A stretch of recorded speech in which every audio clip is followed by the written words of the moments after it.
Pruebas de audio para transmisión 22, 24, 26, 28, 30, 32, 34, 36, 38.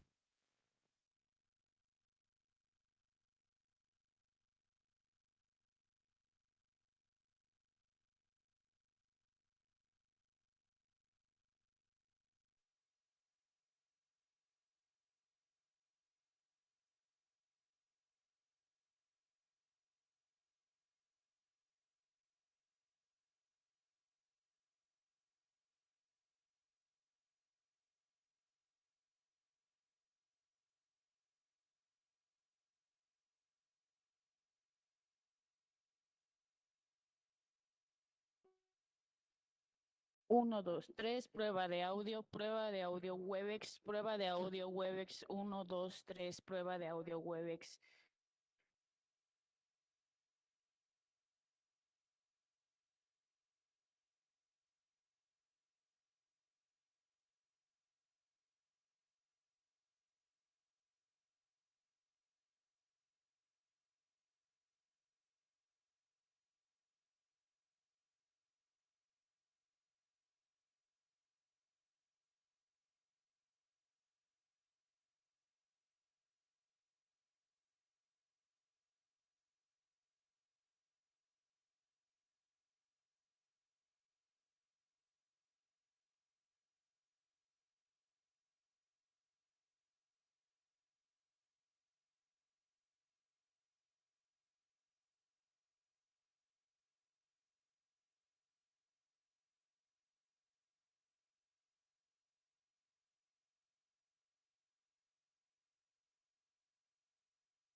Aquí mira, aquí yo estoy saliendo en inglés. Testing, 1, 2, 3.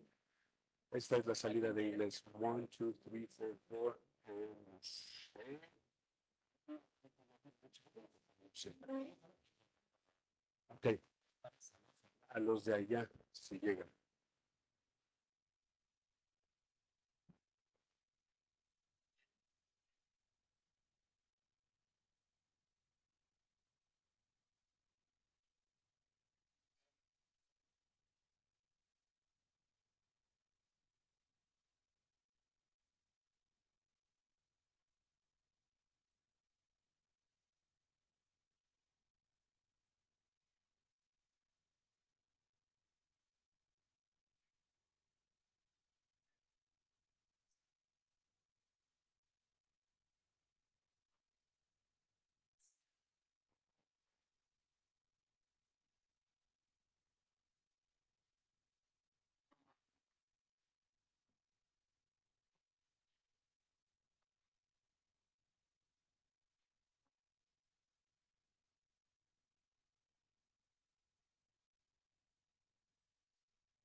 Canal de inglés abierto.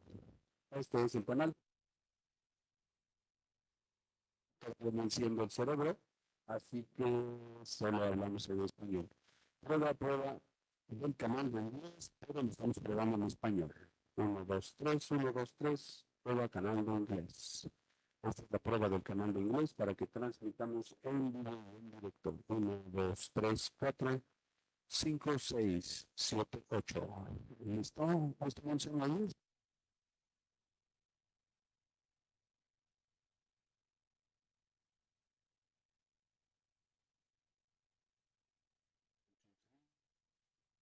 Six, eight, prueba, 2, 3, canal de inglés. Más, 1, 2, 3, por en inglés. This is the English channel we're testing. UK. By the way, I don't see on the screen, so I don't know if there's anyone actually from the UK already online.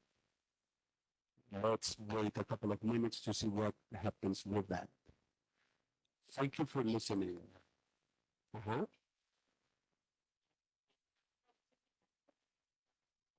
No, que no veo en la pantalla a los habitantes.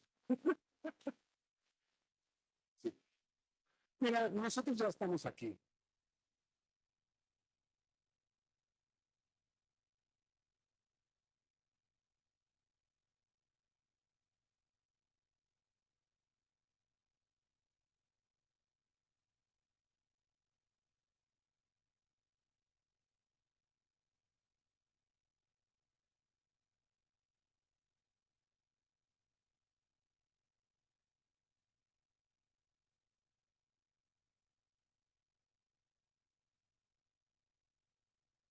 English channel, testing English channel, 1, 2, 3, 1, 2, 3, testing, testing English channel. Testing English channel, this is Juan Manuel Romero, interpreter for this event. 1, 2, 3, 4. Testing, 1, 2, 3. Good, thank you.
Así una prueba de audio, sí.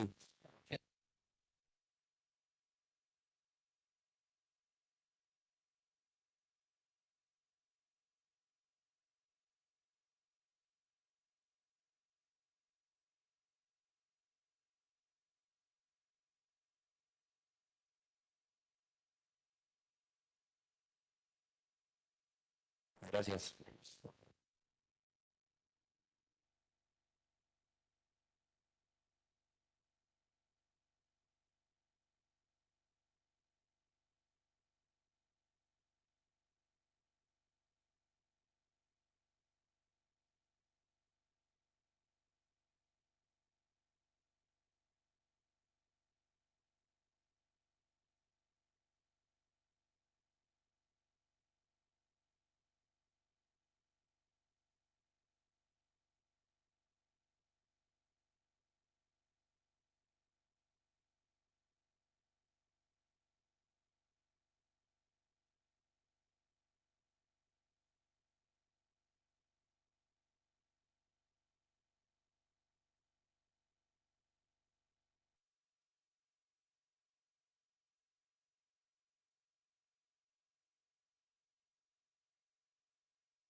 the channel.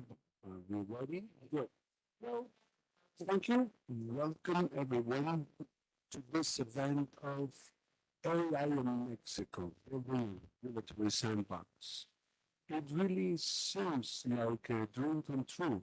It was 5 years ago that the AI strategy was launched in 2019, and many of the points included in those the conclusions of that document are now being can be seen in all the things we will be launching today. But before we start, I would like to remind you all that on 30th November, we celebrate the International Day of Cybersecurity. We want to stress the importance of cybersecurity and its connection with AI. So I want to salute also want to welcome Rachel, perfecto, Rachel from the British Embassy. She represents the British Embassy in Mexico. I want to welcome Gustavo Manuel and also Ernesto Ibarra. Ernesto, besides being a great colleague for many years, and is well, not a struggle, doing tremendous work towards digitalization in Mexico. He's now leading the most important initiative in Mexico in cybersecurity. Welcome, Ernesto. Thank you. Commissioner Adriana Alcalá, thank you for being here. From INAI, from the National Institute of Access to Information, which has also been a great partner for the National Alliance of AI. Please, send my regards to the Chair Commissioner. Thanks, everyone. In April this year, the Senate launched the National Partnership for AI. This is a multi-stakeholder space, which is actually making history in Mexico and in the world, because this is a space in which every stakeholder, the academia, industry, civil society, autonomous organizations, international. Gobiernos de los jóvenes. Karen, gracias por estar aquí, de la Secretaría de Relaciones Exteriores, gracias por estar aquí. Karen Brauer. Nos reunimos a poner el tema sobre la mesa, a poner el tema de la inteligencia artificial, qué es y qué vamos a hacer con ella, como país, como gobierno, como legisladores, como industria, como pequeños y medianos empresarios, como startups, como trabajadores. ¿Qué es lo que vamos a hacer con la inteligencia artificial? Uno de los ejes de trabajo de la Alianza Nacional de Inteligencia Artificial son las mesas de trabajo. Las mesas de trabajo que se dividieron en 6 grandes temas. El primero fue políticas públicas y derecho. El segundo, educación y mercados laborales. El tercero, ciberseguridad y gestión de riesgos. El cuarto, género, inclusión y responsabilidad social. El quinto, infraestructura y datos, y el sexto, innovación e industria. Estamos llevando a cabo esta semana la tercera sesión de las mesas de trabajo. La sesión 1 y 2 fueron en gran parte diagnóstico. La tercera sesión nos hemos enfocado en propuestas de regulación, propuestas de política pública y propuestas de modelo de gobernanza. Cientos de expertos y de expertas, muchos de los que están aquí, han participado en estas mesas de trabajo. Estas mesas de trabajo están siendo acompañadas por la UNESCO. La UNESCO está trabajando en el mundo con más de 55 países, México uno de ellos, para hacer el Readiness Assessment Methodology. Este documento es un documento de diagnóstico en el que la UNESCO acompaña a los países en un trabajo como el que estamos haciendo para plantear el diagnóstico y una estrategia, una hoja de ruta general. Pero estas mesas de trabajo también nos están dando los insumos para hacer un documento que va a ser un policy paper que queremos entregarle a las candidatas y al candidato de la República en unos meses, donde venga lo que cientos cientos de expertos y de expertas están aportando a estas mesas de trabajo y esta hoja de ruta me parece que es fundamental para el futuro de nuestro país. También el segundo eje de trabajo ha sido la concientización a la población en general y a ciertos grupos. El 99% de la población no entiende qué es inteligencia artificial y hay mucho miedo alrededor de la inteligencia artificial porque lo que escuchan es esta visión apocalíptica y esta visión de los robots tomando el control del mundo. Desde la Alianza Nacional de Inteligencia Artificial, de la mano mucho con la industria, estamos haciendo este esfuerzo de concientizar a la gente, de darles cursos y talleres sobre qué es la inteligencia artificial, pero también qué hay para ellos. Es decir, qué hay para mí, que soy docente, que soy estudiante, que soy mujer, que soy una startup, cómo puedo utilizar la inteligencia artificial en el trabajo como papá. De verdad, también un éxito. Cientos de personas se han conectado a tomar estos talleres. Agradecerle mucho a la Canietti, a Ideas TIC, que nos han acompañado en estos talleres. El tercer eje es que queremos generar un bloque regional. Hoy hablamos de Estados Unidos y de China como los dos grandes bloques, la Unión Europea, un tercer bloque con una regulación muy enfocada a derechos humanos y muy proteccionista. Creemos y estamos convencidos, cientos de expertos y lo han mencionado en las mesas, que México debería de ser completamente diferente, debería de ser un bloque diferente, liderando América Latina o de la mano con América Latina, porque tenemos que aprovechar el gran código postal que tenemos, la posición geopolítica, los tratados internacionales que tenemos, nos dan una posición estratégica muy importante que tenemos que plasmar en este documento que estamos trabajando. Así que estamos trabajando con varios países en Latinoamérica también hacia este bloque regional. Y por último, estamos trabajando en documentar casos de uso en México. Lo que queremos es hacer casos de uso locales. Está bien estar mirando hacia arriba el polo del centro para arriba, tiene unicidades muy, muy especiales, y nosotros tenemos también nuestros propios retos y nuestras propias fortalezas, y así que queremos documentar los casos de uso en nuestro país. Una de las cosas que se han dicho en las mesas de trabajo una y otra vez es la necesidad de crear un sandbox regulatorio.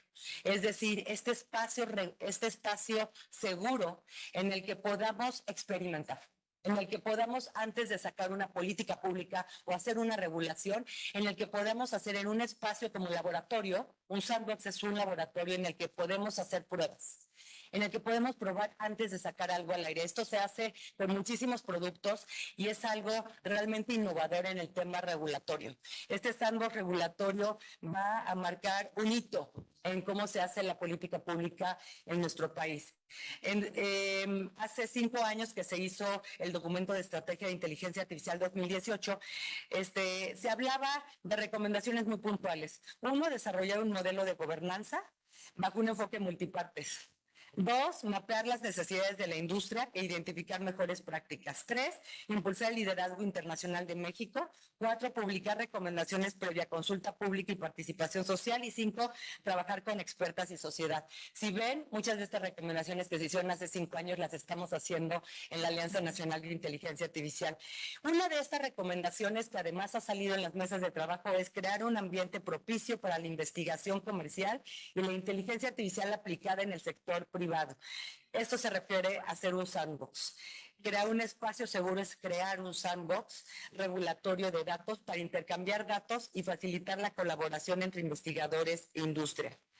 Me parece muy valioso que estemos hoy lanzando desde la Alianza Nacional de Inteligencia Artificial, de la mano con la Embajada de Reino Unido, con el liderazgo de Ernesto Ibarra, este sandbox regulatorio de inteligencia artificial en México. Yo quiero darle la palabra a Ernesto, al senador Madero, al comisionado Adrián, para que nos den unas palabras antes de escuchar a Rachel y ver de qué se va a tratar, un ejemplo de qué es, cómo se ve un sandbox, porque parece como muy complejo y no lo es. Así que bueno, le quiero dar la palabra al senador Madero. Bienvenidos a todos. Muchísimas gracias, muchas felicidades. Realmente lo que comentaste no solo es poner las cosas sobre la mesa, sino ponernos a trabajar. Formar una gran alianza, Alejandra, que bajo tu liderazgo y la compañía y el acompañamiento de todos los de la asociación, de la alianza, se ha podido darle seguimiento y ponernos al día para continuar con lo que se empezó hace 5 años, pero hoy con mayor urgencia, con mayor prioridad. Yo el único ingrediente que agregaría a lo del sandbox regulatorio, que creo que va a ser un gran instrumento de poner en práctica bajo un ambiente controlado, supervisado, e impulsar el desarrollo de estas tecnologías, es también incorporar otros ingredientes y componentes del mundo que estamos viviendo hoy. Hoy nuestro planeta está enfrentando riesgos climáticos, está enfrentando la polarización, los riesgos de afectar la democracia, las desigualdades y cómo estar atentos para que la insurgencia de una tecnología disruptiva tan potente y tan esperanzadora nos ayude a temperar los riesgos y a maximizar las bondades o beneficios que puede traer, que trae en sí mismo. Y ese fino equilibrio, porque cuando hay una innovación tecnológica, hay gente, como lo decía Alejandra, que actúa a la defensiva, con el miedo, con el temor, el decir, espérense. Y ya vemos los prototecnológicos que queremos meterle todo el acelerador, el full throttle, para que se vaya a fondo.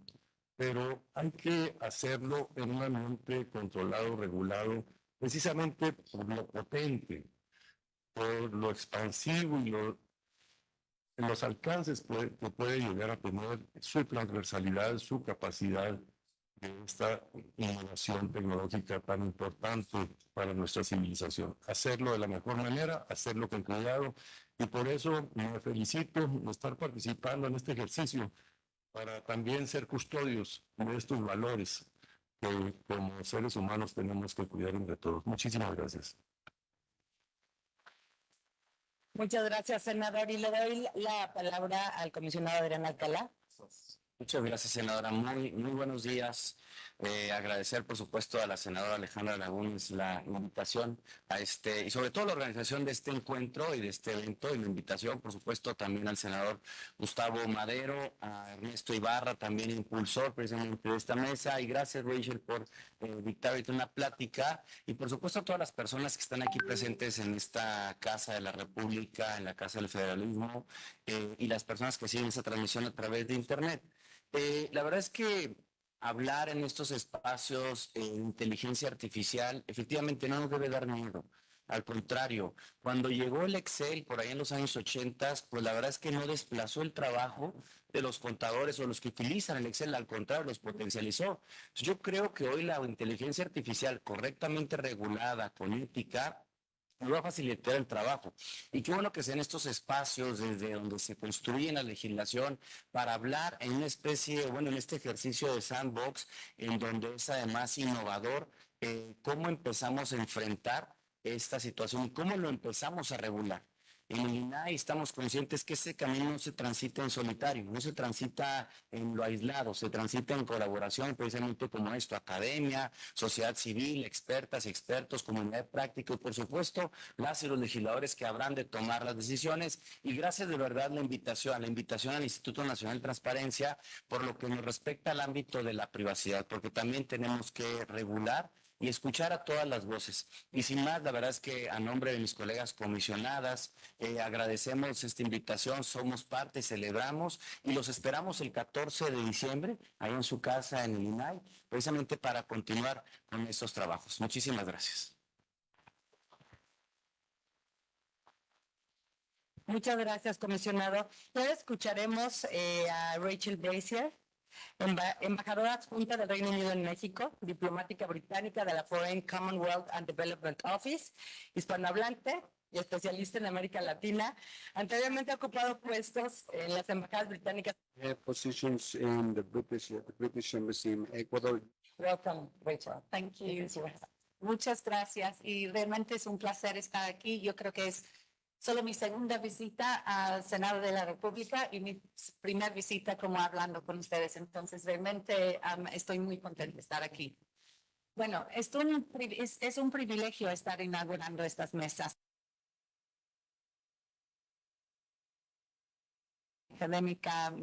Academia Mexicana de Ciberseguridad y con todos ustedes. Participación de estos destacados representantes de la Cámara de Senados, de diputados, así como autoridades, reguladores y actores claves en este sector, hace que este foro sea aún más enriquecedor. También quisiera, no sé, ya tenemos nuestros colegas del Reino Unido en línea. Bueno, quisiera dar la bienvenida a nuestros colegas de Inglaterra. Okay, they represented the AI Office and the Open Data Institute. Thank you for joining us if you're there. So we're invited in this conversation to jointly explore the vision and way ahead of AI in our countries. We are always aware of the risks and with a firm and intention to promote innovation and technological development. I don't think we could talk about AI without mentioning that early this month, we held a summit of AI executive in Bletchley Park in England, where Alan Turing was working with the Second World War and deciphering coded messages from the AI machine, and he was the man responsible for the design and construction of Colossus, the first digital programmable computer in the world. Y la trayectoria de este tema. En este evento reunimos a funcionarios gubernamentales y empresas de todo el mundo, incluso de México, para propiciar un diálogo global sobre la inteligencia artificial y cómo debería regularse esta tecnología. Hicimos eso considerando que la inteligencia artificial es una de las tecnologías fundamentales para el crecimiento económico, la generación de empleos y la inspiración de nuevos descubrimientos creativos. Como saben, en el Reino Unido hemos contado algún tiempo con el innovador sandbox regulatorio de inteligencia artificial. Como dijo la senadora, es una forma de probar nuevas ideas, productos financieros en un espacio seguro y controlado, con la ayuda y el permiso de las autoridades que regulan el sector. Es como jugar con arena en una caja, donde puedes crear lo que quieras sin salirte de los límites y sin molestar a nadie. Así se puede innovar y experimentar sin riesgos ni problemas legales, con seguridad. Y el sandbox no solo ayuda al gobierno a comprender la interacción de la regulación con las nuevas tecnologías, sino que también proporciona un espacio controlado, transparente, para probar la implementación de modelos de negocio novedosos, acelerando así la transición de proyectos de investigación a aplicaciones comerciales exitosas.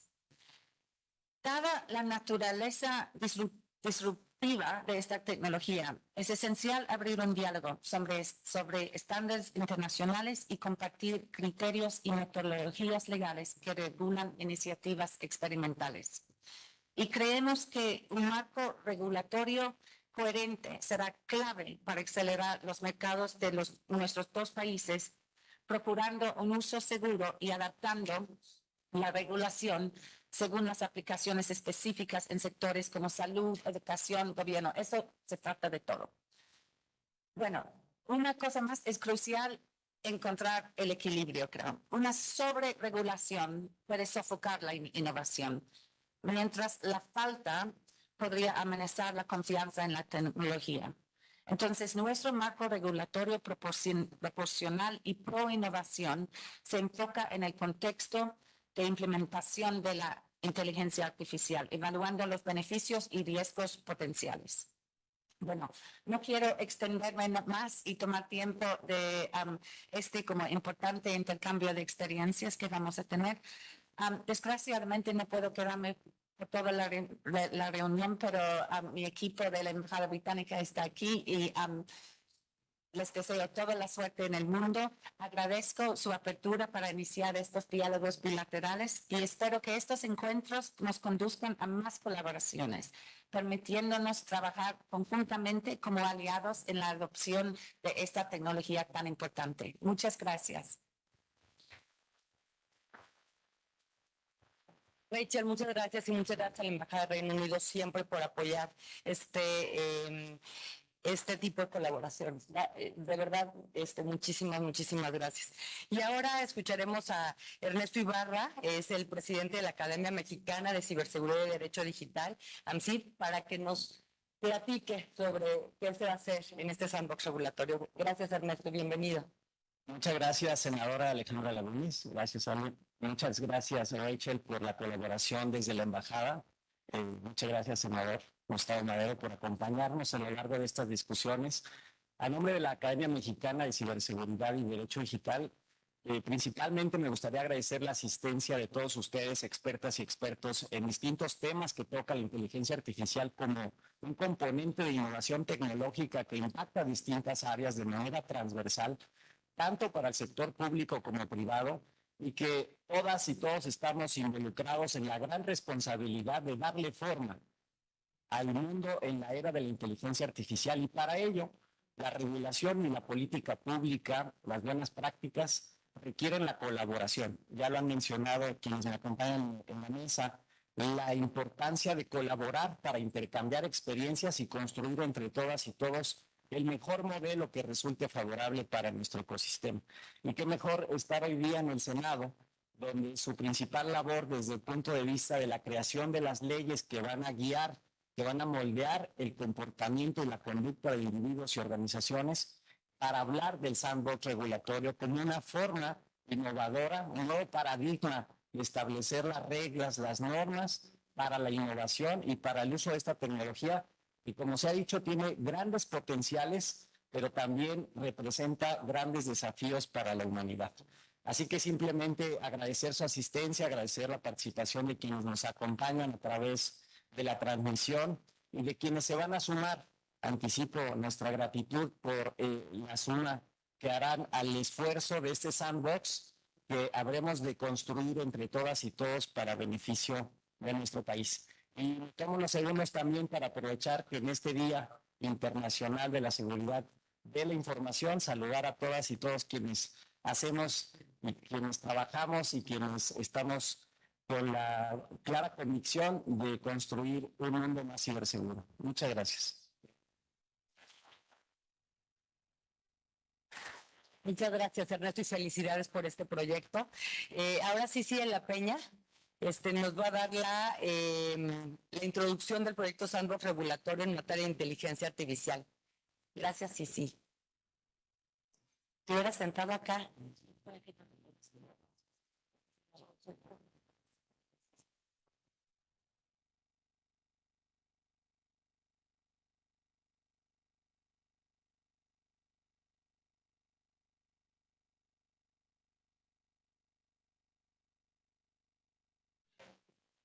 Buenos días.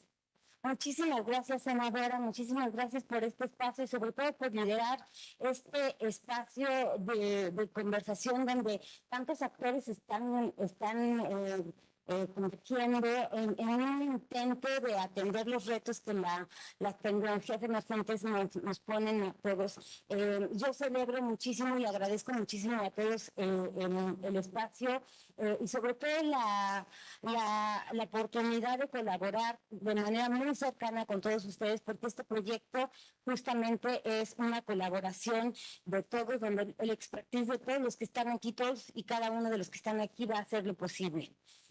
Yo les voy a, no sé si pudiéramos proyectar la presentación un poco, les voy a dar un breve resumen de lo que es el proyecto, un poco como antecedente para abrir el diálogo. Si la tenemos, bueno, si no, les voy les voy contando un poco.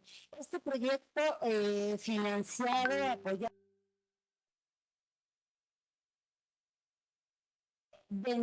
nace como resultado, como inquietud de lo que la Alianza Nacional de Inteligencia Artificial, a través de las mesas de diálogo, ha ido generando como ideas y como debates. En las 2 sesiones de cada mesa que se han dado, los expertos, muchos de ustedes aquí, yo podría inclusive mencionar nombres, han destacado esta necesidad de también afrontar o identificar regulaciones flexibles o innovadoras. No podemos quedarnos con los métodos tradicionales de regulación. Si pasamos a la siguiente, por favor. Y en ese sentido, los expertos destacaron, sí, a ver, la primera conclusión, como la más obvia, era tenemos que regular el uso de la tecnología y no la tecnología per se, como ya nos había señalado la senadora la senadora Lagunes y el senador Gustavo Madero. En este proceso de hacerlo, ¿cómo regulamos sin inhibir la innovación, dado que la tecnología es esta herramienta que va a potencializar el desarrollo económico y social? La siguiente, por favor. Esto en el marco de la ANIA. Bajo estas premisas, entonces, con el apoyo del Reino Unido, iniciamos este proyecto con la ANSI, liderado en el marco de la ANIA con la ANSI, que tiene 2 objetivos. El primero es la actualización de este documento del 2018, es un documento que se publicó, se empezó a trabajar a finales de la administración pasada, se publicó en el 2018 y hacía un mapeo general de en dónde estaba México en materia de inteligencia artificial. Pues hace 5 años estábamos en una situación completamente distinta a la que estamos ahora, por supuesto, pero es un documento muy rico, debido a todas las entrevistas y a todo el componente de recolección de datos y de mapeo de actores que se realizó en ese momento. El segundo objetivo, y como ya habíamos dicho en parte de las mesas, es identificar el potencial, entonces, de implementar un sandbox regulatorio en una manera innovadora también de regular. Pasamos a la siguiente. Hay muchas formas diferentes de definir un arenero regulatorio o un sandbox regulatorio. Esta figura se ha aplicado desde hace varios años alrededor del mundo y son básicamente entornos de pruebas regulatorios que funcionan como laboratorios de innovación para poner a prueba modelos novedosos. A mí me gusta mucho usar este como sticker. Perdón, hay colegas que me decían, no encuentro la analogía, pero yo siempre pienso en, muchas veces a mucha gente tú le dices un sandbox regulatorio, pero la propia palabra regulación y sandbox son confusas. Entonces yo por eso, yo le asocio mucho a este sticker, a mí me encanta, sobre todo si está en movimiento, pero no es tan complicado, ¿no? O sea, debemos entender que un sandbox regulatorio es prácticamente juntar las expertise, el expertise de todos y juntarnos a ver con los recursos que tenemos, con la capacidad del marco legal jurídico, atribuciones que tienen todos los reguladores, ¿qué podemos hacer? Un paso importante para desmitificar qué es un sandbox regulatorio es prácticamente entenderlo. Y debería verse prácticamente como un ancla para una política de creación de prototipos, para una experimentación.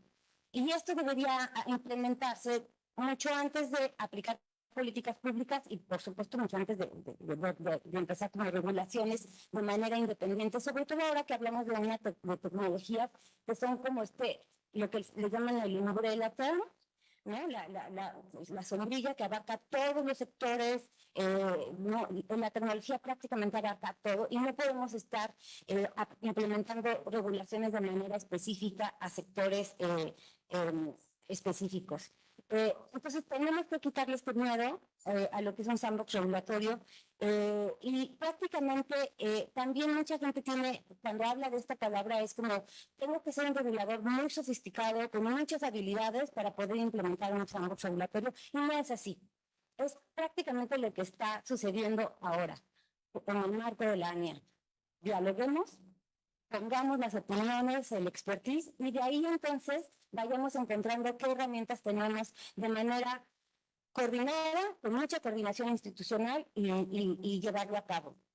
El sandbox, el arena regulatorio no es un término ajeno a México. México ya lo tiene en la ley FinTech. Este mecanismo regulatorio lo implementó en la ley FinTech y ahora Rocío nos va a hablar, Rocío, una de las mastermind en la ley FinTech, nos va a dar un contexto general de cómo se aplicó, que si se ha aplicado o no se ha aplicado. Antes de eso, yo también quiero decir, esto no es nuevo. So this is not new. Sandbox regulatory for artificial intelligence is being applied in Norway, Singapore, and European Union. Just published this document where they say inside the law we need to have a regulatory sandbox, which Spain is going to be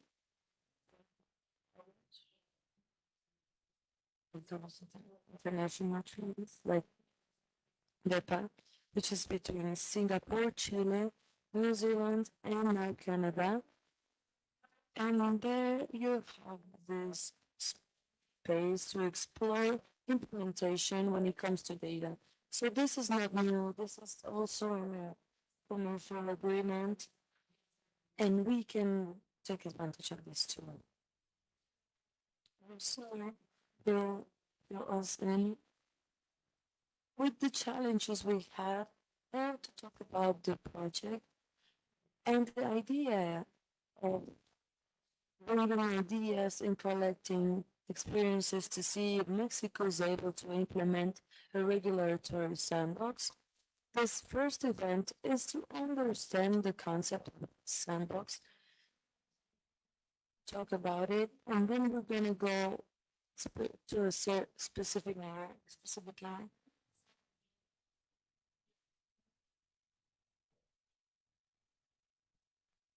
Here I was talking about agreement, commercial agreements. The next one, and then let's move to the next one. This first event where we will be talking about regulatory sandbox concept. On the second shift, we're going to talk about regulators.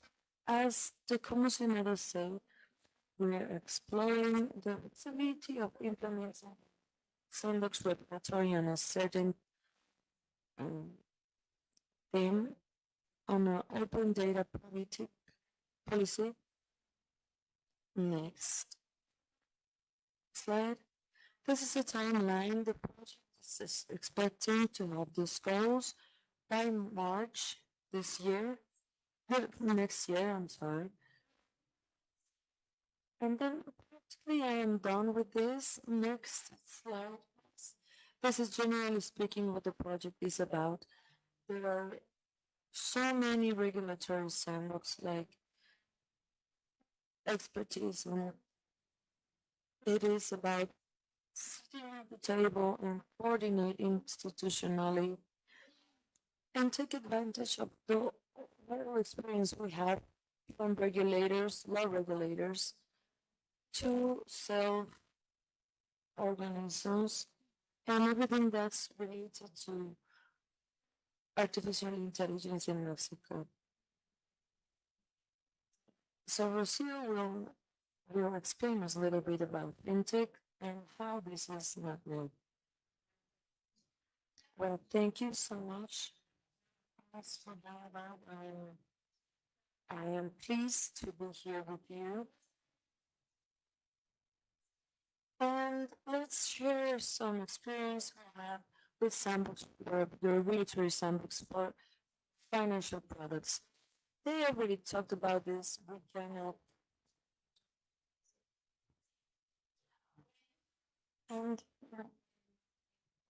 and in 2018,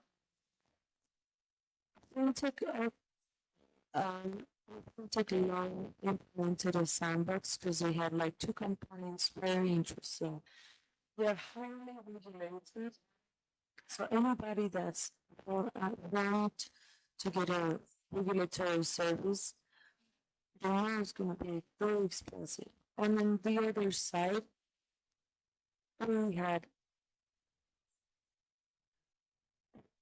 companies, entrepreneurs that wanted to go to a sandbox, and at the time we weren't talking about artificial intelligence a lot. We had some APIs, and the question was how to bring this technology to help entrepreneurs with a benefit to the last to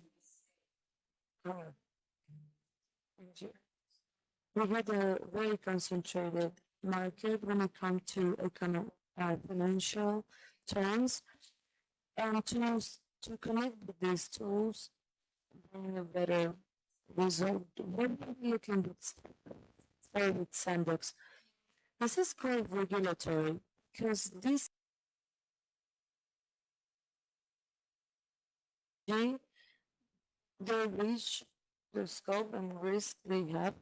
These tools and can learn in the sandbox is the regulator, because the entrepreneurship fintech company, the ones that are asking for a service, but not the regulator. Regulator, the information regulator has is different from the daily basis activities. So regulatory sandbox is a tool for regulators to know what's happening with that technology. So what happened? How did we implement this regulatory sandbox in Mexico? To start this shape, the first one was the United Kingdom and the British Embassy was a partner, and with this idea, we bring this to Mexico. So today, as financial services are highly regulated, we're gonna learn this entrepreneurship, fintech entrepreneurship.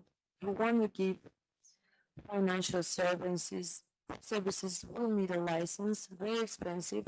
They don't have to ask it. They need to ask for an authorization, temporary authorization to offer with the real people their financial services using this technology under a controlled environment and with the regulator paying attention to it, as this is a tool for him.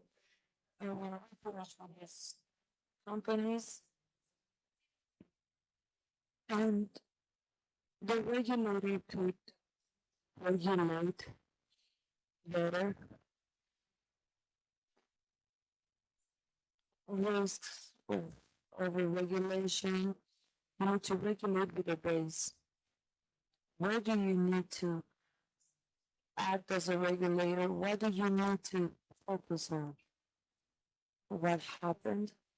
And that story is not as fun, but I will tell you what happened for us to learn what not to do. Fintech law was unlucky, developed on the last presidents. So who has to implement the sandbox is terrified. What is sandbox? How? Financial services, they're highly regulated.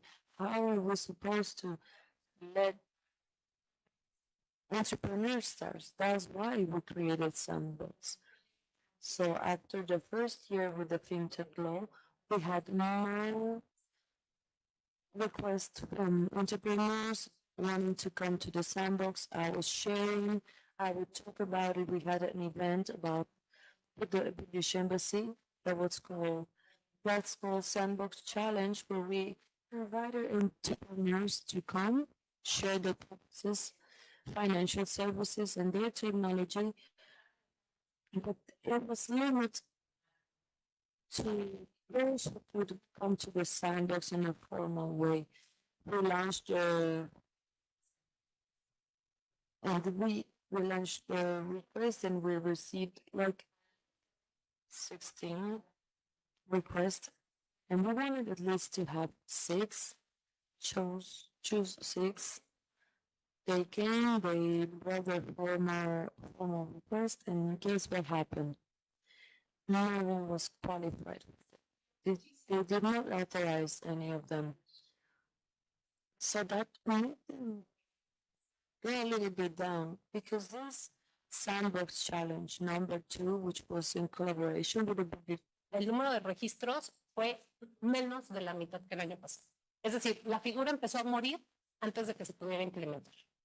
Y eso, pues justo por este desconocimiento o este medio, o por no entender que la herramienta es justo para el regulador, para conocer otra vez qué alcance, qué beneficios, cómo se utiliza y dónde están los riesgos. Porque otra vez, para regular hay que dar puntos certeros. Este es el riesgo, este es el mitigante que voy a poner. Y pues creo que sería como toda mi intervención. Gracias, Rocío. Rocío Robles es socia fundadora de Tenet Consultores.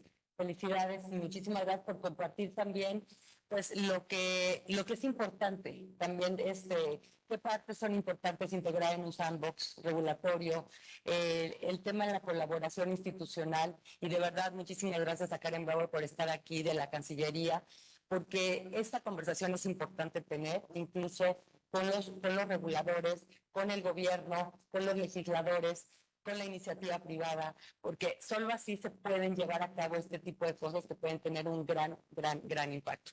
Y pues aquí empieza la conversación. Esto se trata de que abramos los micrófonos y que iniciemos con la conversación sobre el sandbox regulatorio. Aprovechar que está aquí Ernesto, y bueno, quien va a implementar todo esto con Ernesto y Sisi. Así que, ¿alguna pregunta?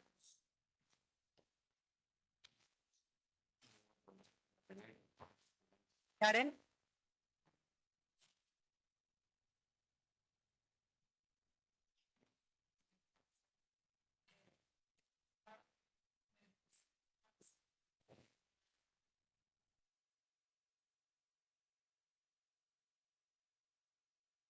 Me parece muy interesante y creo que es súper valioso examinar también ejemplos en que las cosas no salen como quisiéramos, que se hace todo el proceso, que se toman todas las medidas apropiadas para consultar con todos los stakeholders, pero pues que al final por cosas coyunturales no sale. Entonces, creo que sería muy interesante saber desde tu perspectiva qué lecciones aprendidas podríamos tener para justamente ahorita que nos encontramos también en un caso similar de estar en un año de transición y pues un año electoral, y cómo podríamos evitar caer en situaciones similares. Sí, como ya lo dijeron también hace rato, para empezar, no es un solo sandbox, ¿no? Tenemos que escoger qué casos de uso queremos analizar en este momento. O sea, el para qué, siempre responde esa asesorado tesis, ¿para qué? ¿Por qué es importante hablar de ese tema? Entonces, si vamos a escoger, no sé, casos de uso como ya lo dijo Sisi, para datos abiertos gubernamentales, bueno, entonces, que ese sea el sandbox y sea el objeto del sandbox, ¿no? Por otro lado, no tiene que ser un sandbox obligatorio. Es decir, si empiezas a poner que es pasar por el sandbox es obligatorio para poder ofrecer el servicio, lo que vas a hacer es inhibir en vez de propiciar. Y el chiste del sandbox es justo lo contrario, es que la gente quiera venir, pruebe sus productos para que puedan potenciar como todos los beneficios que tienen esos productos. Entonces, no puede ser obligatorio, pero hay que encontrar justo dónde está el interés. Y eso no lo sabemos nosotros, bueno, yo ya no soy reguladora, pero nosotros los reguladores. El interés, dónde se está moviendo la inteligencia artificial, te lo va a dar la industria. Entonces tenemos que estar acerca de la industria de en qué están usando la inteligencia artificial, ¿no? Y entonces, con base en los casos de uso que detectemos, entonces, ahora sí, ven al sandbox. Otra de las cosas, como mucho concientizar que para entrar al sandbox, ¿no? Es justo agilidad. O sea, lo que empezó también a pasar en el lado de servicios financieros es que te tardabas un año en entrar al sandbox, si es que te lo daban. Entonces, como no dieron ninguno, imagínate la pérdida de tiempo, dinero y demás de los emprendedores que corrieron un proceso entero de un año, que además saltándose muchas cosas de la ley, porque la ley preveía 180 días a lo máximo, ¿no? Entonces se tardaron el doble y para que te digan que no. Entonces, lo que empezaron a hacer los emprendedores es, ya no le veo utilidad al sandbox. Mejor me corro ese año y hago la licencia. O sea, consigo fondos y hago la licencia y ya hago servicios financieros utilizando mi tecnología. Pero ahí el problema es que quien pierde es el regulador, porque ya no pudo ver cómo se usa la tecnología, dónde están los riesgos, entenderla sobre todo. Nada. Claudia Salinas. ¿Se pueden decir su nombre y de dónde vienen? Muchísimas gracias. Gracias, sí se escucha bien. Sí. A Claudia Salinas, MCM Telecom, muchísimas gracias, Rocío, súper interesante. Quería preguntarte, yo recuerdo que también los requisitos mínimos para entrar fueron altos, ¿no? Es decir, creo que era un capital mínimo muy alto cuando apenas estaban empezando muchas de estas fintech, lo cual hizo todavía más difícil que pudieran incorporarse al sandbox. Y en ese sentido, quizás aprender que los requisitos para que entren al sandbox sean más accesibles, ¿no? En esta parte de la inteligencia artificial. ¿Qué opinas? Sí, mira, es que ahí fue una cosa de aplicación. Si tú ves los requisitos del sandbox de ley, tiene sus áreas de oportunidad, eso no lo voy a negar, tiene sus áreas de oportunidad. Pero si tú ves los requisitos de ley, en teoría eran muy simples y no había capitales mínimos. Pero el problema es que cuando empiezan a llegar las solicitudes, los reguladores que se quedaron, pues empiezan a decir, entonces, compruébame que vas a tener el capital social de un banco. Compruébame que vas a tener, les empezaron a pedir muchísimas cosas que eran aplicables a una entidad financiera para entrar al sandbox. Y creo que ahí fue donde también, pues no, justo el sandbox rebaja muchos de los requisitos para que puedas entrar a ser jugador, ¿no? Obviamente vas a ser jugador limitado porque estás en un sandbox, por eso arenero, ¿no? Es como los niños hacen sus castillos, si no le gusta le dicen así, pero está contenido y no regada la arena en toda la sala de la casa. Entonces, eso fue lo que pasó. Que ya cuando se hizo la aplicación de la ley, se pidieron muchísimos más requisitos que los que efectivamente estaban dados. Gracias. Buenos días. Eleazar Aguirre del Politécnico, Laboratorio de Ciberseguridad. Rocío, nos estás describiendo prácticamente a nosotros en un caso de uso, con todos los problemas que ustedes tuvieron. Nosotros en una colaboración que inició más o menos hace un año con el INAI, no es un ente regulador, pero es un ente garante, y específicamente para protección de datos personales. En el Politécnico, a lo mejor me voy a extender un poco para describir todo el contexto. En el Politécnico, generalmente en México, nos evalúan a través de productos científicos. Somos un centro de investigación. En ese sentido, es más importante, por lo menos en nuestro país, el publicar artículos, pero pocos investigadores hemos estado trabajando durante mucho tiempo para poder materializar esa innovación. En ese sentido, en el año 21, la OEA publicó su primera convocatoria en innovación en ciberseguridad y fuimos uno de esos 12 ganadores a nivel América en temas de innovación en ciberseguridad. Trabajamos el proyecto, construimos una plataforma de identificación, clasificación y monitoreo de información sensible, lo centramos, lo acoplamos a la normatividad nacional que ajusta perfectamente al INAI y a partir de terminar ese prototipo, lo voy a llamar en un nivel de madurez, por ejemplo el de la NASA TRL5 y que queríamos llegar a un TRL6, obviamente validado por un ente regulador o un ente garante como el INAI, nos acercamos al INAI, propusimos hacer pruebas ya con datos reales. Nosotros nuestro modelo o nuestros modelos de inteligencia artificial utilizamos un dataset generado con datos sintéticos precisamente para no violentar. Nosotros como expertos en ciberseguridad, obviamente consideramos los paradigmas de privacidad y seguridad por diseño y por defecto, cero confianza, etcétera, etcétera. En ese sentido, lo que queríamos era no violentar un proceso del ciclo de desarrollo de la tecnología para no violentar, por ejemplo, la privacidad en materia de datos personales. Con eso nos acercamos al INAE. Estamos desde el año pasado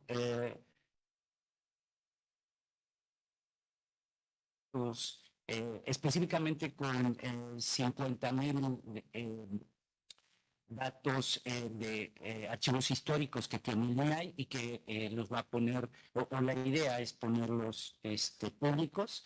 En ese sentido, ¿cuál han sido los problemas? Bueno, primero, se diluye el fideicomiso de ciencia y tecnología, que eso nos permitía a las universidades poder vincularnos de manera muy sencilla y agilizar procesos como estos. Nuestra institución es una institución que depende de la federación, dependemos de la SEP, entonces tenemos con el cambio de sexenio, prácticamente lo que tú describiste nos aplicó a nosotros. Estamos detenidos para que nos podamos hacer la evaluación de impacto por parte del ente regulador de nuestra tecnología y que podamos ejercer o desarrollar esas pruebas que nos permitan llevar a un nivel de madurez.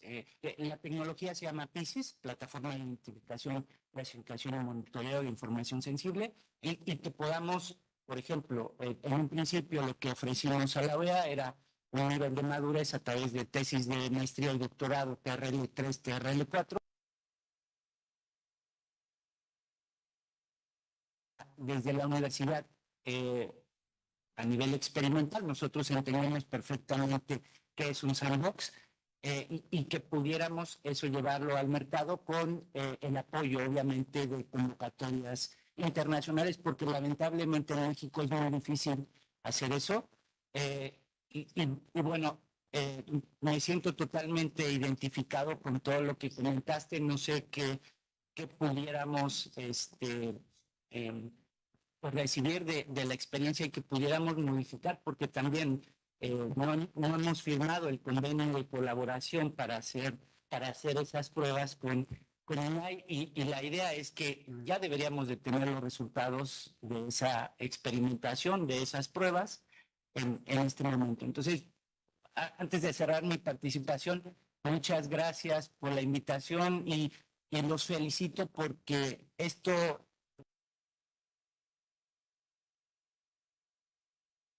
probablemente 10 años, lamentablemente hace 10 años no se tenía esta visión y bueno, a nosotros nos llevó como equipo 25 años el poder llegar a plantear esta alternativa, a lo mejor de innovación que pueda ser explotada en la sociedad. Muchas gracias.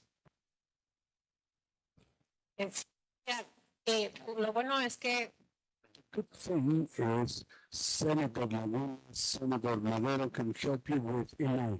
Because that's exactly it. That's exactly the type of regulation we're seeking. Obviously, personal data has its own regulations and recently, and there are many, many things to protect. And that's exactly what you're talking about, the regulatory sandbox for that. So I think it's about desensitizing and approaching an institutional fashion. So this is going to help. My recommendation would be these regulators will always protect a specific interest. For example, the National Banking Commission wants to protect the solvency of financial services, that services are provided transparently, provide users, particularly the monies of users.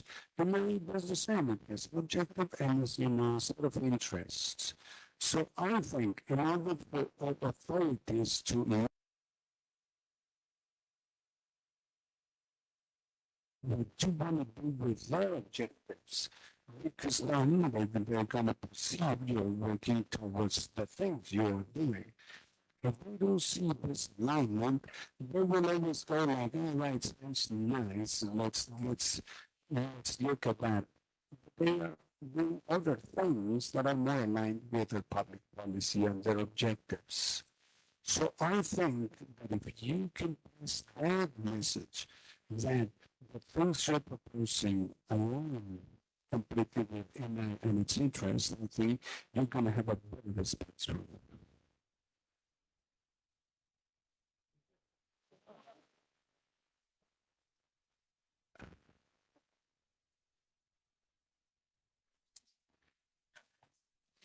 Claudia del Pozo. Hola a todos. Claudia del Pozo, hi everyone. Thank you for this space. It is very, very exciting for me to talk about this. For those of you who know me, for those of you who don't know me, well, I'm on the family of Institute, and it's a spin-off of Siemens, which I love. At Iron Institute, we are looking at those topics. We started from Siemens of open banking and collaborative mechanisms for regulation. Through this intervention, I would like to share some of the learnings we've had through the course of our experience. Both in the pilot of open banking, which Rocio mentioned when we were there, and there are some recommendations and some comments of where I think this exercise could lead. I want to speak particularly about an exercise we held with my colleagues here from C-Minds. It started a couple of years ago. It's called Open Loop Mexico. It was a prototype of public policy of transparency and explainability of AI. So it's sandbox, and I hope this can contribute to that exercise. So how this works, this public policy prototype, so that we are on the same page. We created a regulatory proposal of transparency, explainability of AI system based on international best practices. We worked on creating this proposal, but would only be fit for the purposes with the academia, industry, and as Lucio said, this helps. And we also worked from Siemens as a member of the civil society. We're on creating this regulatory framework. And from there, we made a call to test with 10 Mexican AI companies to actually test the regulatory framework and see how feasible, efficient, and clear it was, and how we could improve it, as well as what kind of recommendations we could draw for it now. The first challenge we came across with was finding companies in Mexico working with AI who develop AI systems. It is not so obvious. So that is one challenge we may be encountering in the sandbox. And it took us longer than we expected because it was about checking on a case by case basis what was AI, whether it was the same definition, and that it made sense for the exercise. So that was the first learning. And also the trial process of the regulatory with a case by case, topic by topic, the support process, feedback the process, asking how they did, how they could improve it. It was really detailed. So my recommendation for the regulatory sandbox would be to define the scope and having it very limited, both the number of companies and knowing exactly what we want to test. And for this, the exercise of clarity, efficiency, and feasibility. In feasibility, you have the financial aspects. Also clarity and knowing exactly what kind of sandbox we're doing. And what happens with SMEs, how inclusive it is to SMEs, because the sandbox gives you perspective, but this is limited. There are several. We need to be clear and say, well, for this type of companies, this is what we found. And it was really interesting, as Rocio said, exploring the market, checking application cases, and then perhaps testing with, I don't know, the five most common cases. I'm thinking of the EU the regulation. I think it is interesting to focus on high-risk applications, which would be like the ones which might have the most negative effect. And we have to see what this would mean for Mexico, but particularly what it means for people living in Mexico who will be subject to those decisions. One of the things is it requires technical and ethical support. As I said, this prototype was seeking to explore a sandbox of transparency and explainability of AI. It was already a limited scope by itself, but as we saw, many of the companies have not performed an analysis of how biased their systems were, an impact analysis, and we said, okay, we're going to help them with that, so that we go to explainability. So I think it is important to consider the current status of things so we have an effective sandbox that meets the timing and requirements. That was an important learning. One of the challenges we have was, and I think we have to be aware of it, there are two types of companies using AI systems. Developers in-house developers, and the other ones using third-party developers. What happens with third-party developers in terms of transparency and explainability? Not all companies had a conversation with the AI suppliers to make them more transparent. And so that's a thing, something needs to be considered in a sandbox. With those who are developing their own AI systems. That is one question we need to ask ourselves. And I think, and also the proposal of regulatory framework was done in collaboration of all four sectors. And I would expect that the regulatory sandbox will consider all perspectives too, so that we can move collaboratively and sustainably. Plus, I think the first steps for regulating Mexico should include a register of AI systems. And at this time, I would like to mention that CIDE, I think, is doing it. It was there. So congratulations to CIDE on that. I think we have to follow this closely. That's going to be very useful. And perhaps a part of the regulatory sandbox should be what it means to have a register, what kind of information you need to have, how you can have it, etc. So I hope this is of use to all of you, and we're very happy to share some more learnings of the public policy prototype. My colleagues from Meta. Thank you. Thank you, Claudia. Yes, there was an event at Meta to present these results. It is very interesting. I think it is worthwhile to have an event to look at the results of Meta with open loop. Very, very interesting. And I think there is a lot we can learn in creating the creation of other sandboxes with the work you've been doing. Thank you for being here. Thanks to Meta. Anyone else? Good morning. My name is Orlando Perez, and I come from TMI consultant firm. Thank you for the invitation, Minister. Thanks, CC, for inviting us. What we would like to share with you is as follows. We have been approaching companies that are concerned of what they're going to be doing in order to make a responsible use of AI. And I will take some of Claudia's comments because basically what companies have said when the deal works with pharmacology, chemicals, and communications, they say AI systems being created in those companies are being developed in-house.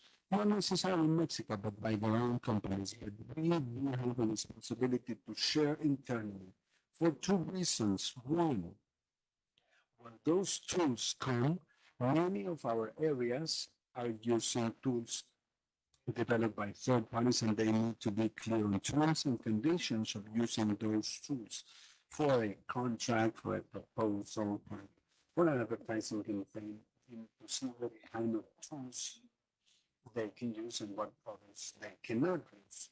And we are also clear that this sandbox exercise is very important because it will enable us to have regulations and to try what kind of regulations might be adopted. So what we have been doing with them is getting the guidelines of what they need to take into consideration. As Rocio said, it's important to identify the risks. And the kind of risks we have identified include not just data privacy, of course, the sandbox may be focusing on that, but also biases and biases, privacy violation, and also the risk connected with security vulnerabilities, risk of ethical dilemmas, also risks connected with responsibility and transparency, with also with the lack of legal certainty due to the lack of regulation, quality and integrity of data used in data sets to give us a result on inadequate use. And so we have said perhaps there's not a full clear regulation, but there are international guidelines that are attempts to conduct this type of exercises. And so what we can do is running small sandboxes for each of those risks. Entonces, ¿qué puedo hacer para evitar mezclar datos públicos? Two mix public and private data mixed in one application or for of a content that we are seeking. To remember the problem against this information that needs to be retained as private by her. I think this is the experience we have, and it's important to see that the industry is there. It's waiting to have some kind of a guidance, and I think this is a fundamental exercise to provide such clarity. Thank you, Orlando. Yes, Mr. I don't know if you want to provide a response to this. Conversation was only the beginning, and this is exactly it. But it's super rich to hear from previous experiences, from experiences with the people listening to governments, to users, basically, because there is a whole component of sandboxes and private industry with the industry, but there is another thing with governments and the use of AI with governments. So there must be perhaps in your channels how we're going to be working with this and how we're going to be making this the differentiation of topics. Well, first, thank you very much for your contributions and your participation here. Construction process, and that's why it is towards the construction of a regulatory sandbox that's going to be based on exchanging ideas and the contributions with regulations, COFESE, and with your support and your participations.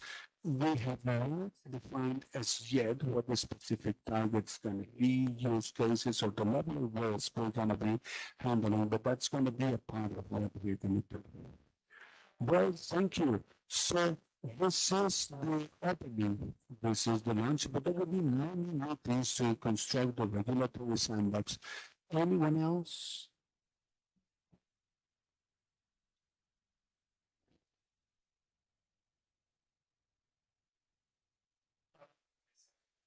Hi, my name is Javier Pariaga. I'm a member of ONCID. I've been working with you and a member of the Galicia law firm. I want to say a couple of things about something that is not said about sandbox. It is after the sandbox. Once a project on the parameters is considered as successful, what happens next? So the two things, adaptability and regulatory proactivity. As we said, it is indispensable to know the speed of changes, particularly if it's a, that's the only way in which we will get Mexico to be attractive for investment. And as you see or say, sandbox provides critical information to regulators of what's coming, what's happening, and where things are moving. The future, we have a flexible and adaptable regulation. This is a gift. Sandbox are a gift to regulators. If we have a project to put in place, we have been shown that the lines and there's a regulation, and boundaries of regulation can be and must be modified in order to give space to new technologies that provide added value and safety. This soon will provide and will contribute to innovation in a positive circle. This is a challenge for Mexico because our regulations are based on abstract general law. That's exactly what you do at the Senate. In spite of all the democracy advantages, they are not flexible for the challenges we have. It has to be always modern, and we need to reinvigorate regulatory tools that do fulfill the needs. Perhaps regulations or standards might be flexible or not. That is something we need to create with new programs that are up to date. We need the commitment of having regulations always up to date so that we are ready for the challenges. The second thing is transition post success. As it's been heard, being an entrepreneur in Mexico is complicated, difficult, and expensive. When an entrepreneur gets to a sandbox, they have been investing money, time, and having the product. And sometimes it involves lab tests, etc. That is very expensive, and we don't have it in we don't have just one type of entrepreneur. Of course, there is capital behind some of them, but there are also SMEs, universities, and people. Creativity is not monopolized by larger companies. But after a long-term invested effort, etc., but then there are blockages or red tape for those people who have been approved by a sandbox. It would be successful in the market. In Mexico today, there are no fiscal incentives, and not even if you want to create a new company, it would be heavily expensive as if you are an entrepreneur or a corporation. So we have to support and make it easier for those who are successful in a sandbox. We need to give them the support. It's not just to provide a temporary permit. Yes, it is important, but it is going further. Once regulators say this is secure, rather than support. So that would be my suggestion. Thank you.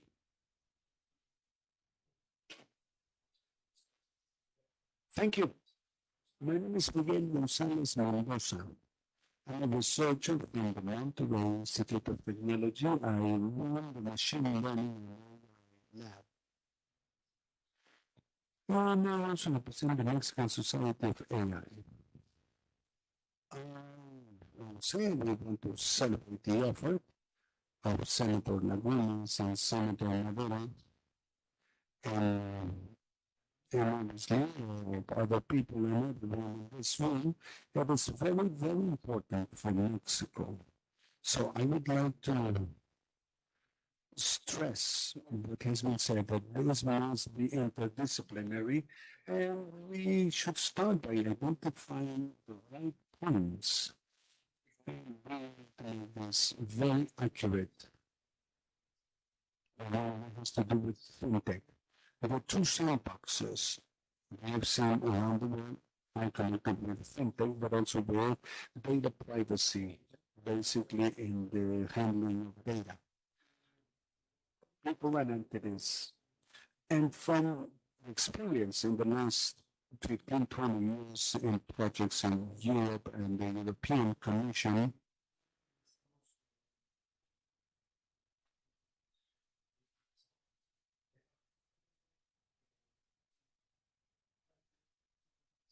listening in the UK, is there anyone who wants to make a contribution to the meeting? Do you want to say something?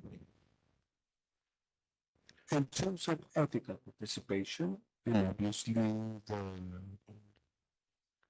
legislative component, and obviously legislation. But when it comes to how some countries are doing it, it's around the initiatives working with APIs. Some of these APIs and initiatives like Open and Agile mentions, obviously focusing on smart cities, but also some more into mechanisms out of this data. And obviously, when you start looking at them, you can start with some, yes. But if an entrepreneur does their own, a company does their own, obviously, since it involves investment, then we want them to be done and become the standard, as we have seen with many technological changes through history. So it is interesting to see these initiatives, not just with these events, but we can also propose that they should be open and they can serve interoperability to work with companies, yes, but with the smaller entrepreneurs too, and also public and private institutions. Those good practices, I think this is something we need in Mexico. The handling of personal data, not just like AI and their connection with the elections office. But we need to get to a high level of identity management, and that is going to what's going to have a better use and celebrate with this economic seed, and we have the associated companies. And obviously the educational and research sector. So I'm open to you because many of these mechanisms we have been collaborating with them, and they are called as minimum intervention mechanisms, but also to have the common European facilities. That is to say, how to get these entities, European entities, and it might be infrastructure and services to be common for everyone, because right now we have many silos in vertical with the vertical approach, not only fintech but private management, and I want to identify two, health and education. And when it comes to health and education, there is a lot we can do, and basically we can have many of these common European facilities with this means that I said we are now using to take them from, let's see. So this is ISOs, so not just to adjust to the standards, but also as a part of mechanisms that take us to better practice, best practices, and for those best practices to accompany those standards in the future. Thank you. Thank you, Miguel. I'm very happy to see Politecnico and Tec de Monterrey because the academia is fundamental. But what you've been doing for the last few years, the AI lab, are you in Monterrey or Mexico? It's the main cities, Mexico, Monterrey, and Guadalajara. I have to visit it. The generative AI is going to be held in Guadalajara. We have LSA Good morning, Senator. You were here from Argentina. I'm the Director of Privacy Policies for Latin America and Canada from NIPA, and it is my honor to be here.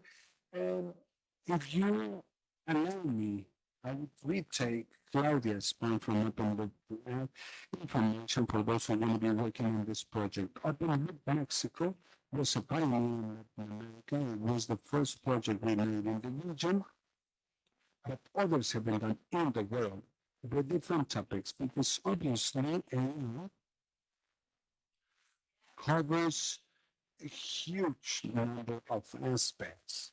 And in some cases, we are already having comprehensive projects, and it is the process in which AI is working. But in some of the cases, there are concepts that are new and they're not in any type of regulation. That's why we call it prototype and not a sandbox. We made a distinction because a sandbox is when there is already an existing regulation.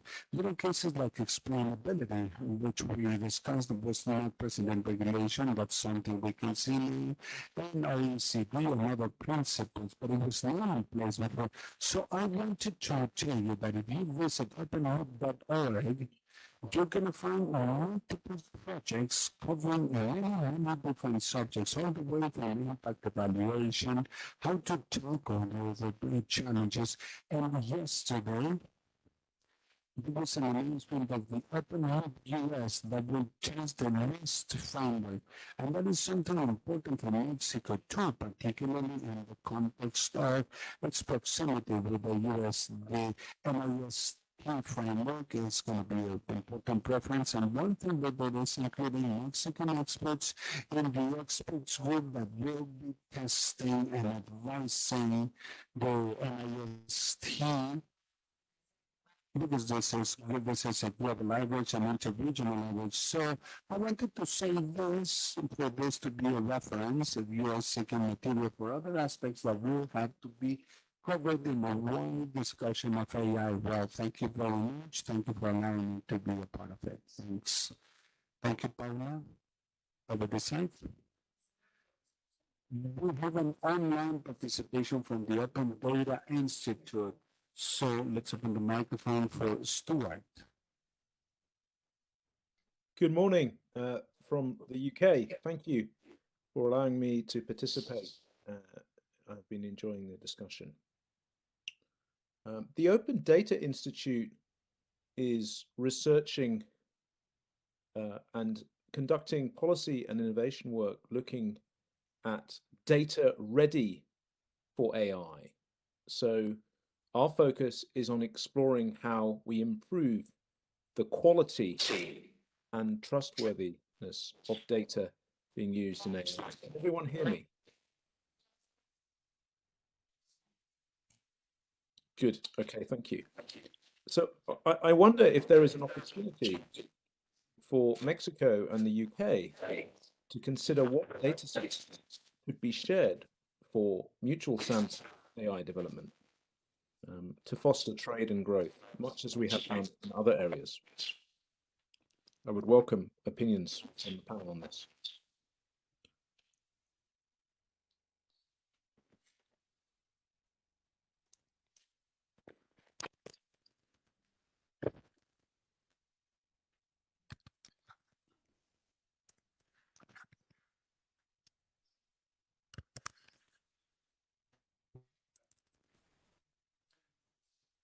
Also by Dr. Stewart is to open dialogue to explore the possibility of sharing good practices in the design of a regulatory sandbox from the point of view of the technical team that has been part of this in the UK. This is an open question to, about collaboration.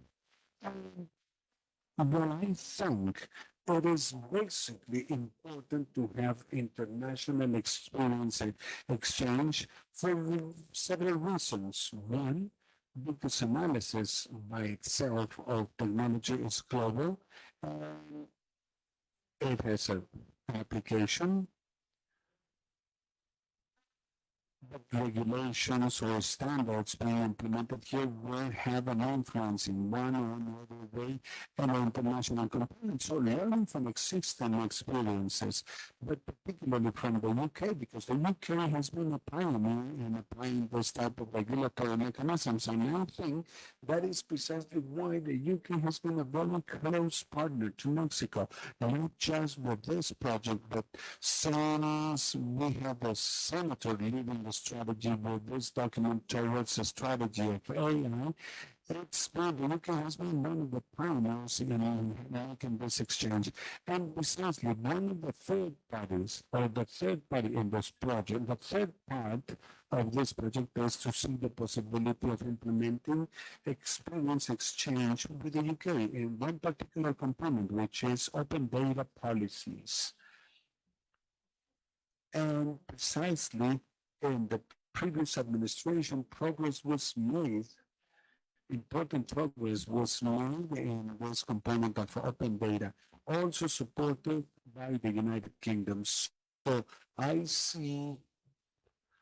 think it is a great opportunity to take the technical expertise from the Open Data Institute in the UK. Thank you. Of course, we're taking your proposal. Thank you for the offering.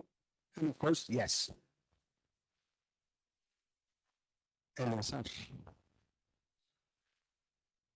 Thank you. From the National Polytechnic Institute. I will not talk about the problem of our face use. I'm going to add to the points made. We have been working with the OAS, particularly with Spain. There is a model in,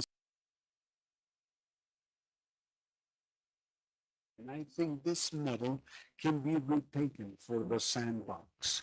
And I think there is one thing we haven't mentioned, which are selection criteria for those elements that might be introduced in the sandbox model.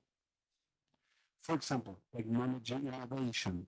Some largely used models globally are NASA TRLs, and to apply to this, applicants have to show a certain level of maturity to be a part of the sandbox, and then the expected level at the end of the sandbox.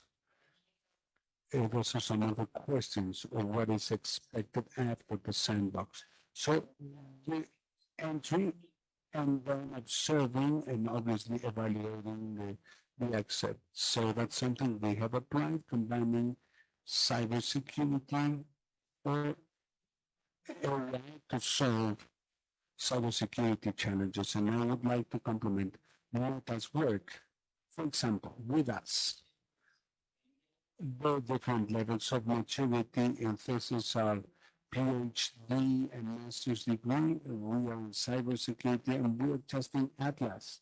Atlas is the model of evaluation attack for AI proposed by Nature. And in the framework of cybersecurity, that is generic. So I think there are certain groups that may collaborate with a certain level of expertise that may contribute as a part of the sandbox to validate certain technologies. This is it from me. Thank you. Thank you, Lazar. Jaime. Director of Open Data from Manila. Thank you. You have been mentioned over and over. And I will say that something was said. Jaime Servia, Director General for Access Policies from Manila. I'm saying that because my institution was mentioned.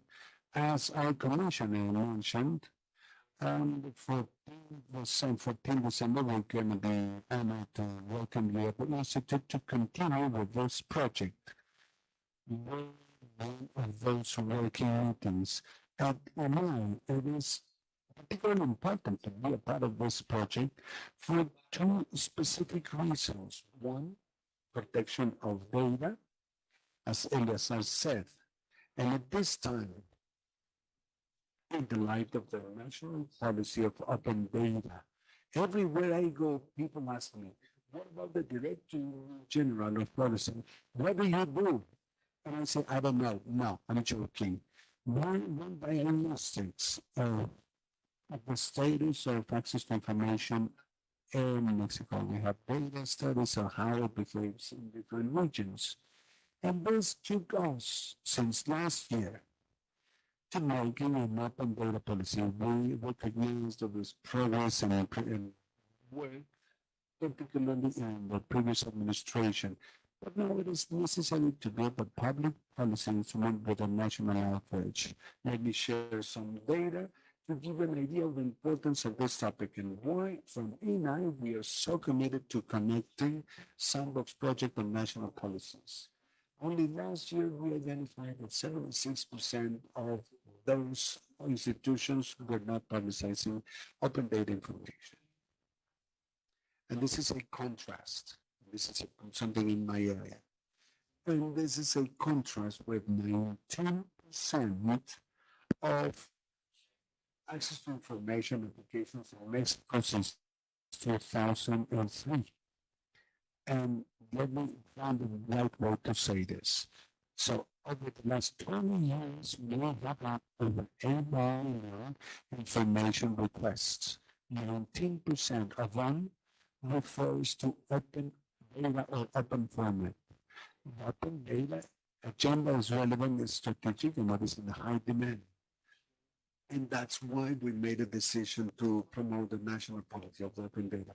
We are happy to articulate these efforts to synergize, and we also see this because once we started implementation after January, as we can see, there are differences in technology institutions for this type of public policies. It will be very important to have sandbox, that is to say, regulated testing spaces to see how policies can evolve. Because Mexico is not only Mexico City. I come from Chiapas and I know there are challenges in this. I will stop this and see you on 14 December. Thank you very much, and thank you very much, Senator Lagunas, for considering us as a part of this effort. Thank you. You're a key component in the efforts of our partnership. Pablo Pineda. Thank you, Senator. I want to thank for this invitation. My name is Pablo Pineda, and over the last 5 years, I've been coordinating the access of AI at the Big Hand Research Institute of the National University. I was part of a project with Ernesto Barra. When we started this research line, we had a huge problem. We found a huge problem that I can hear in your speeches with some technologies moving forward, AI. And the reality is that AI is falling well behind that implementation, and technology is announced on the time that we still see how we can start regulating something that is long gone. EU experience speaks for itself. The EU has done a very serious work to prepare to make a general proposal, a law to regulate every implementation of AI from the West. But still, now we're reading that 3 countries are willing to see foundational models of regulation. So they start to see what the senator said of the really fine balance between regulation and technology development to prevent over-regulation. So the legal research, we are very excited to be a part of this new proposal. And I support Javier Carriaga's point when he said that being a part of this exercises finds this new regulatory exercise, and as they say, it is thinking outside the box. We need to interact beyond the fields of lawyer with industry, with users. We have to make this exercise of understanding applications of these new technologies, starting by why they are, what they are, and where they're going. And then I take another thing, which we discussed.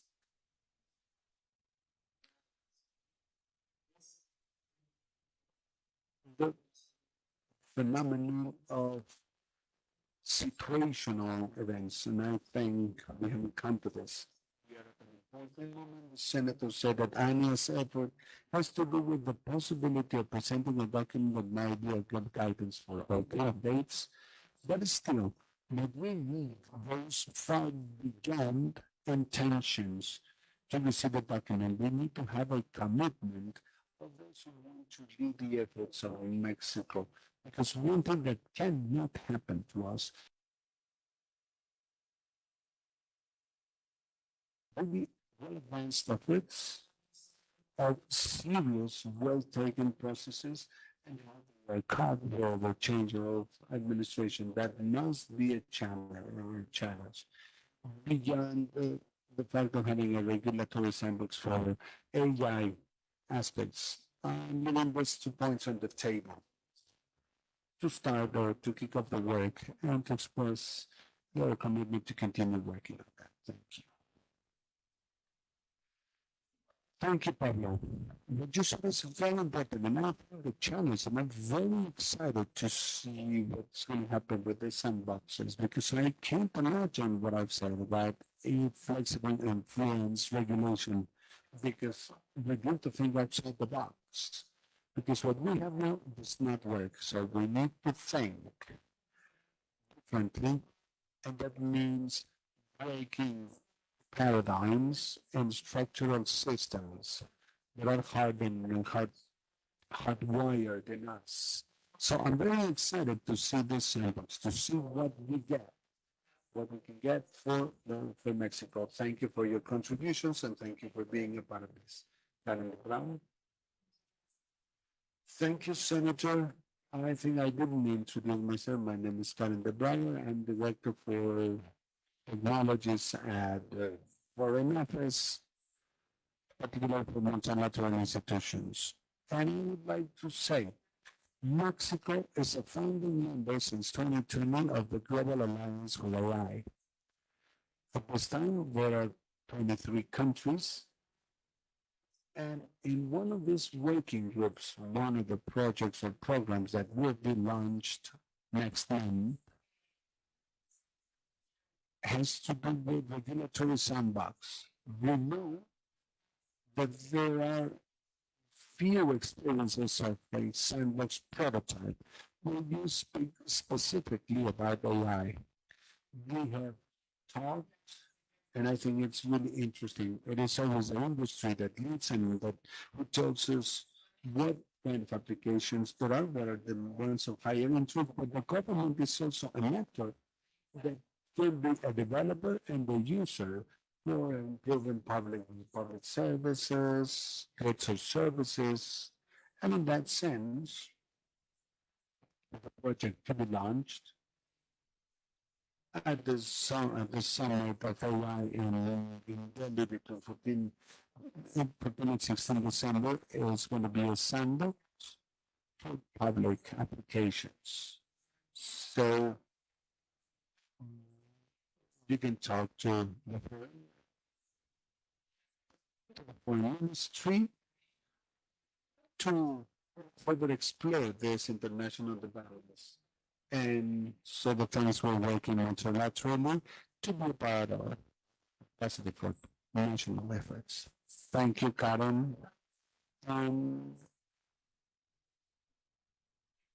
Rodrigo Felix from Open Ownership. Out of the things I've been hearing, there is one thing we have seen in many countries. In fact, only a few days ago, we returned from Africa, and we're having these discussions. And the problem is not just how you can experience having sandboxes by using tools developed in Europe or the States, but how to learn between countries with similar realities in the context of implementation. One of them is the lack of data quality. Second, the lack of regulation for the use and protection of data. And third, how in these places they are using it to develop the market, but it is not regulated for an ethical benefit.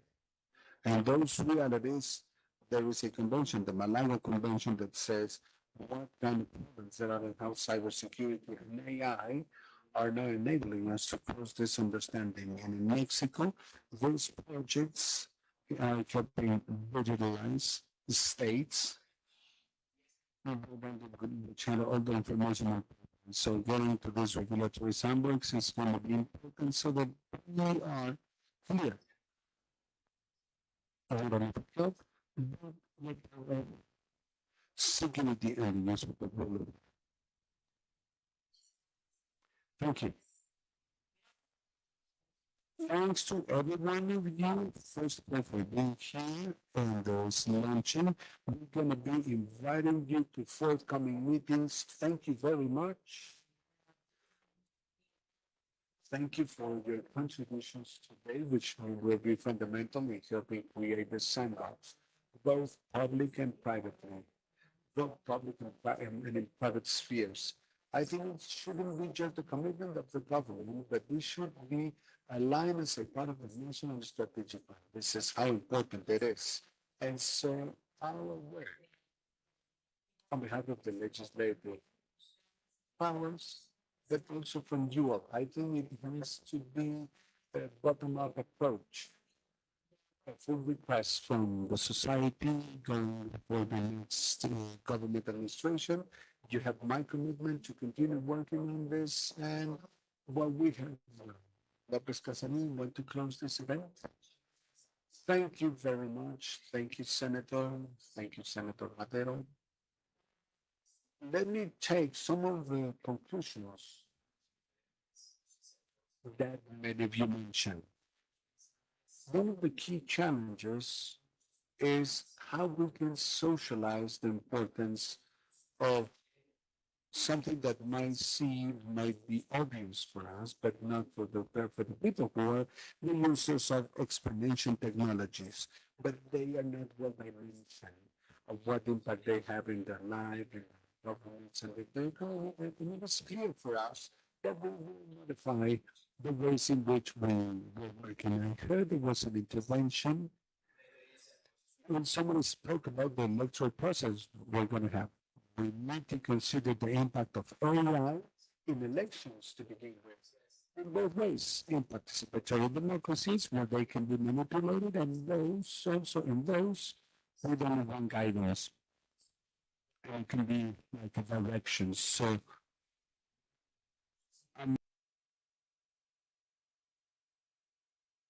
serious conversation in the impact of the use of AI. I think there are two principles we are to defend from the legislative power, particularly when it comes to legislating. One of them is Mexico's autonomy, because the moment Mexico starts discussions to legislate, of course, there are political interests.